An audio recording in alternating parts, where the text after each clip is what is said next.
Hey guys, welcome to the Joker channel. Welcome back. And if you're new, welcome to the channel. For if you're new, I'm doing this on a webcam instead of what I usually use, which is an iPod, fifth generation, right?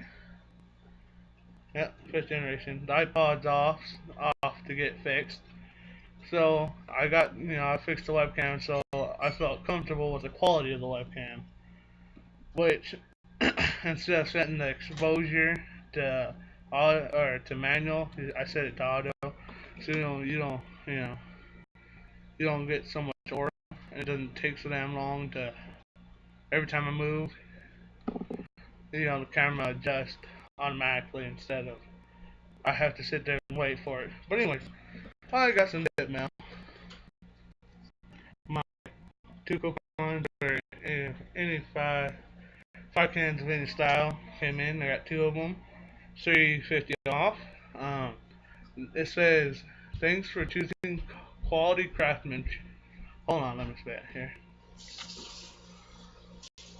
Thanks for choosing quality craftsmanship. Craftsmanship. We appreciate you stopping by, and don't forget there's still more craftsmanship to explore at freshcoat.com. That's my dip now. See.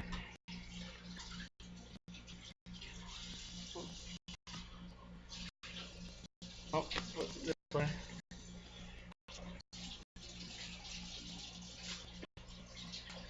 Yeah, scratched out. Well, anyways, back to my. I'm gonna.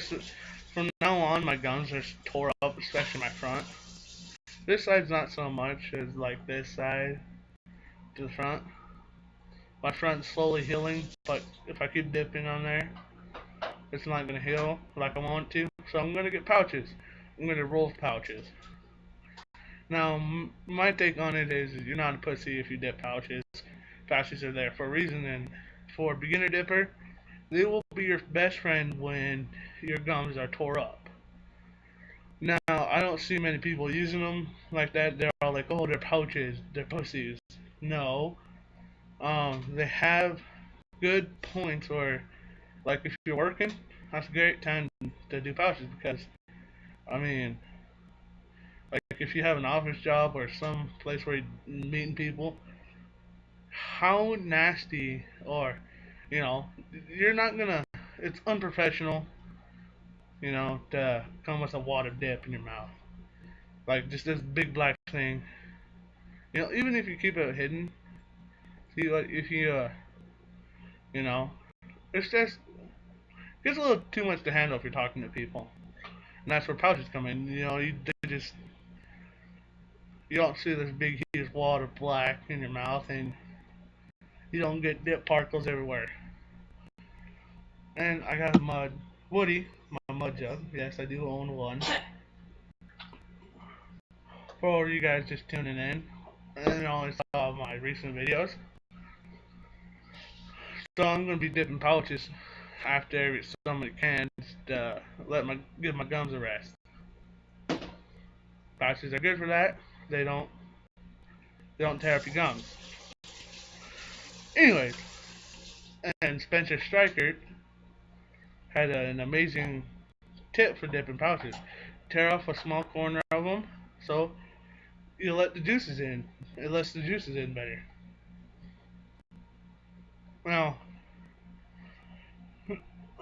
back to what I was talking about, or my other topic that I have is I was reading up on freshcoat.com, and I was reading a story. Now they have stories about people's adventures while dipping and whatnot, and heartwarming stories about dippers and some of their stories that they've done or things that happened to them that they have done for goodwill and whatnot. And it makes you feel good to read them, even though you haven't done them. It makes your faith in humanity go way up. I mean, up. So I was reading one of these stories, and it was about a guy. He lives in Alaska. Now, for all you guys that don't know what Alaska is, it's a place that snows a good amount of time. I mean, all but like 3 months out of the year.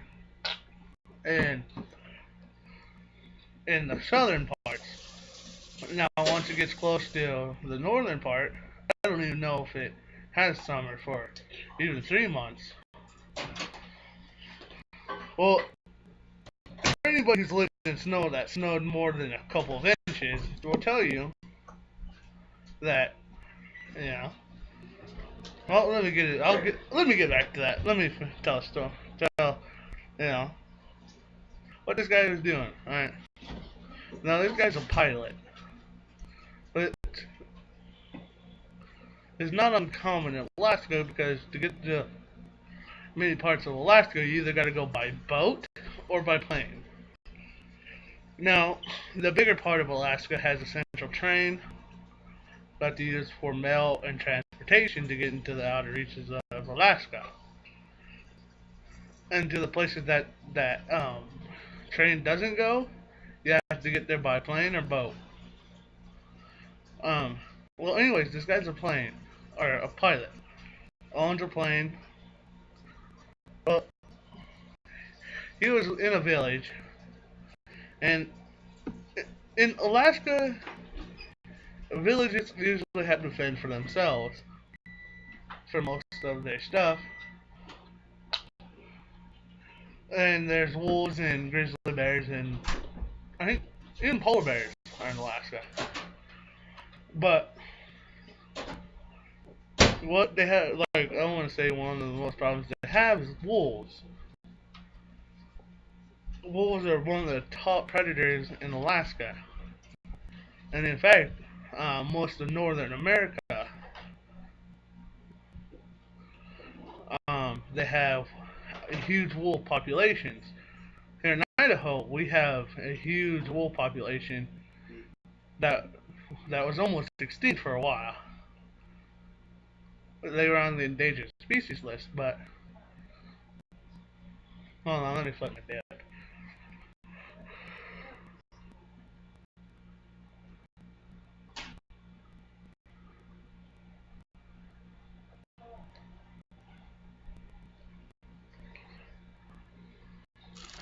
But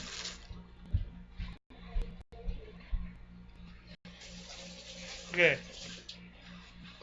let me put a filler in here.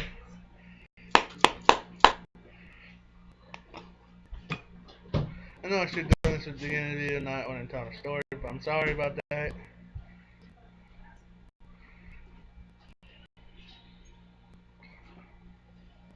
Okay.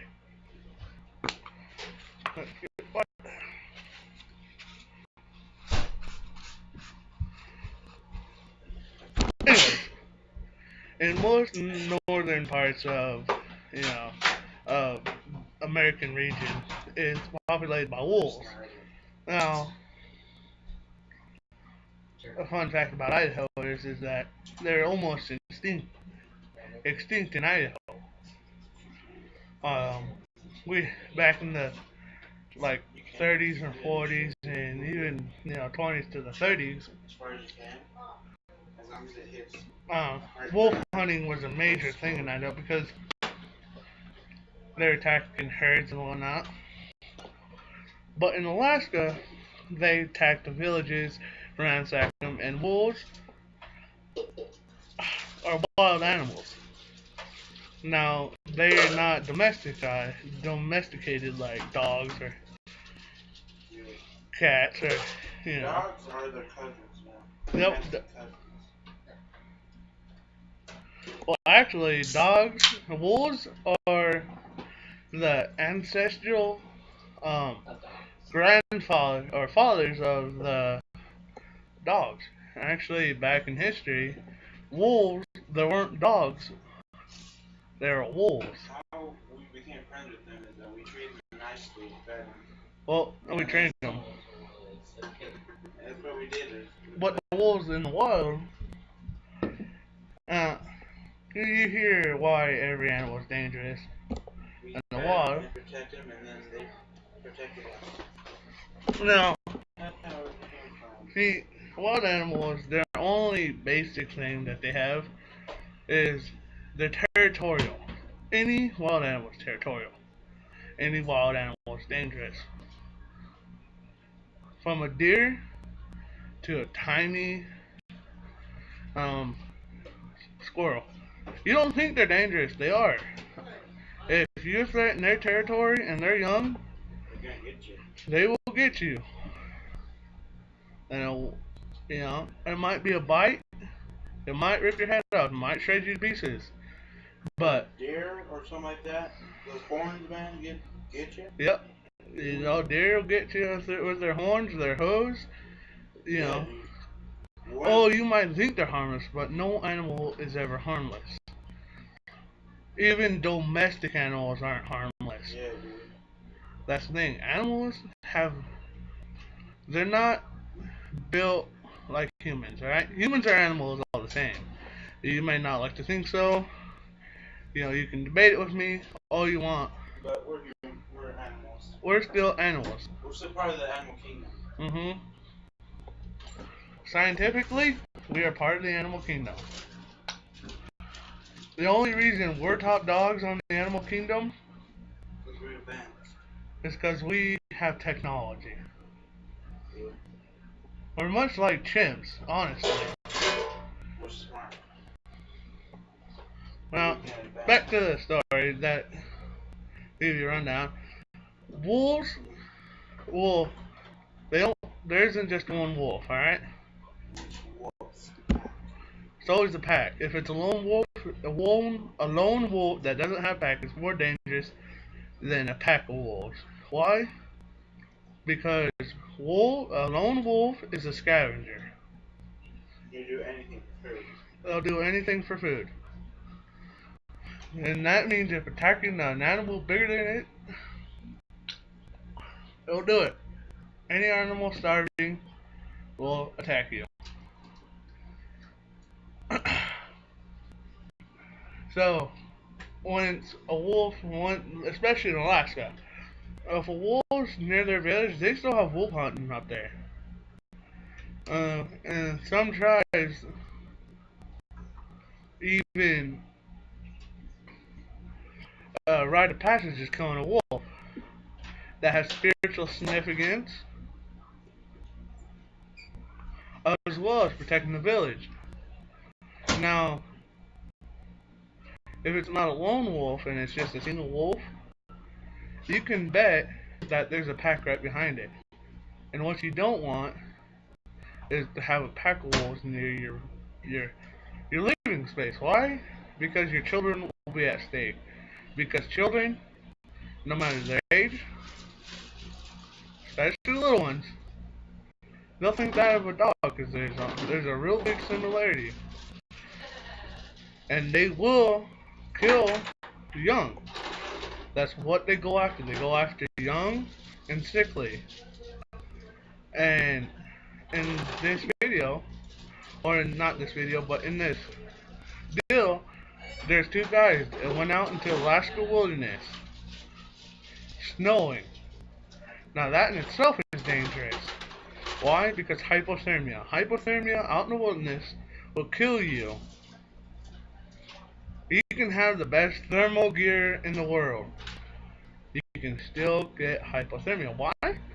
Because if you're wearing heavy overthings and you're moving, you will sweat. And what hypothermia does, and how it happens, is your core body temperature reaches freezing levels. Now the human core temperature is about 97 degrees, give or take. Once it gets a little freezing, it will. That's why they say, if you're in the wilderness, and in there, I was a Boy Scout. Give you a little background. We were out camping in the snow and whatnot, and they say, do you want to pack warm? You want to wear warm clothes, but you don't want to wear clothes and that make you sweat. You don't want to wear enough to make you sweat. Because with water. And yep, it makes you get hypothermia. wet. If you get wet and it cools down, because what sweat does is it's a cooling mechanism that our body has is. And with hypothermia, when you're in cold and you sweat, that sweat with the cold cools down your body faster. And hypothermia can happen real quick before you even know it. And then once you get hypothermia, your body will warm up. It'll feel like you're warm, but they'll be cold as ice. And like once that happens, I've heard stories about people taking off their clothes because it's gotten too hot. Once hypothermia sets out in the wilderness and there's only two people, that is a deadly situation. So this guy was worried about him for several reasons. Because one, you don't know if they got attacked by a pack of wolves because two guys can't take down a pack of wolves. If you ever seen a pack of wolves, they'll take down a grizzly bear.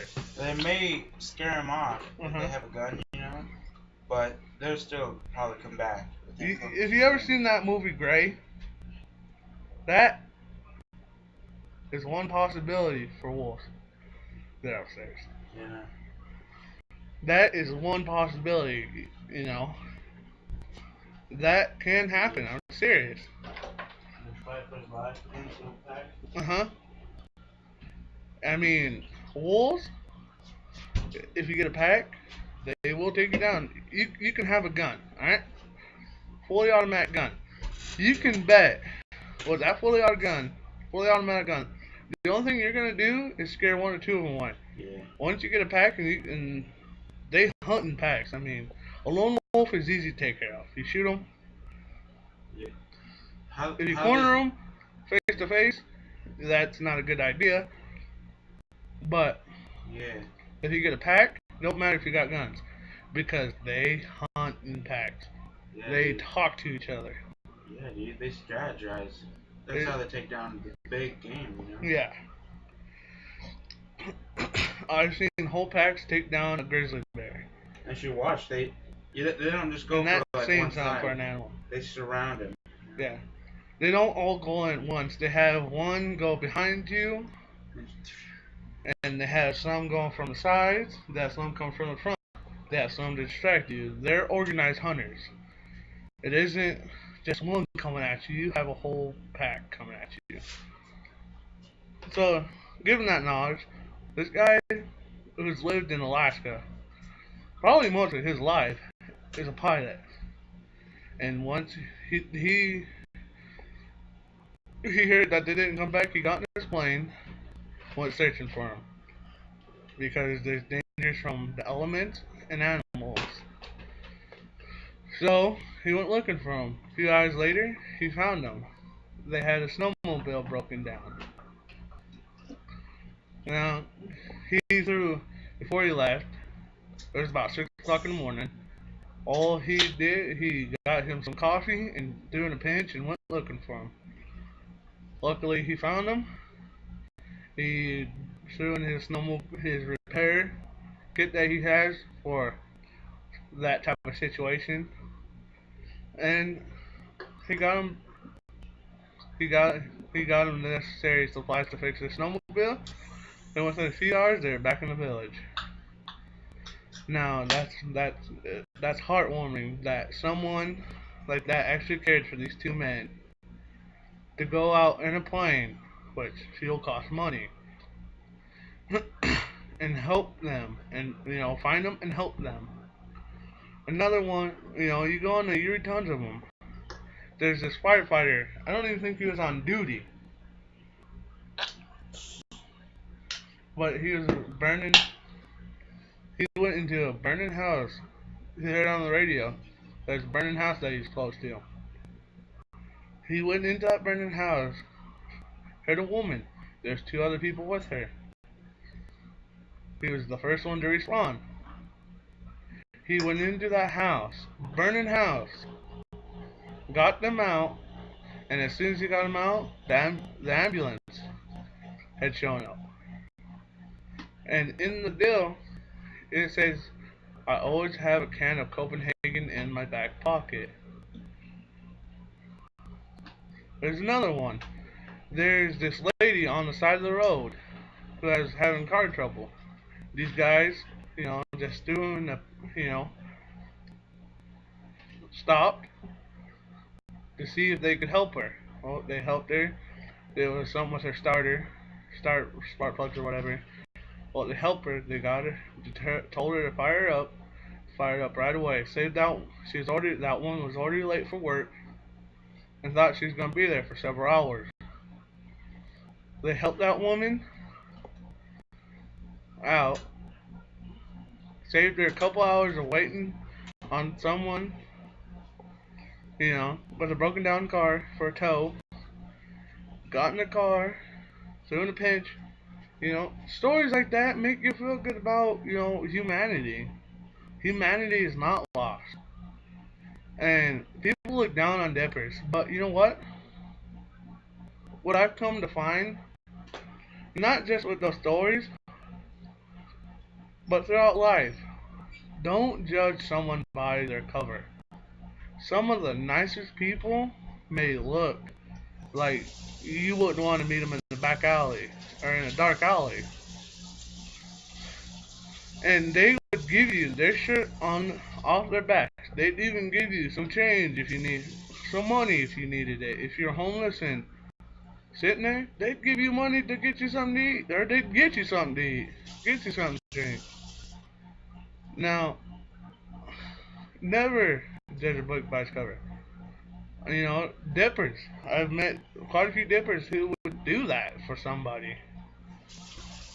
If you needed help, they would be the first ones to help you. So don't judge someone by what they dip or what they look like, because they might be the person that saves your life or helps you out when you have a trouble. So, I just want to give a few shout outs. Full review, check him out. He makes great videos. Check out the Canadian Dippers, they make great videos. Both of those channels do reviews. JD Hewitt, check him out, he makes great videos. He talks about what's going on in his life and whatnot. Check out Roberto Dips, he makes good videos. He bullshits in it, talks about YouTube and bits about what's going on in his life. Big Dipper Zach, go check him out. He makes dip videos about whatever. Really enjoyable. All those guys are really enjoyable to watch. Go check out Ben at Pag Dip Weld Repeat. He makes great videos about, he dips and he's showed a little bit about welding. He's shown a little bit about his farm. He talks about life and topics that he's come about through life and whatnot. He makes great videos. Check those guys out. If you like this video, subscribe if you haven't. Give it a thumbs up if you liked it. And always remember to keep a lip packed, a can handy, because life is better with a pen. See you guys later.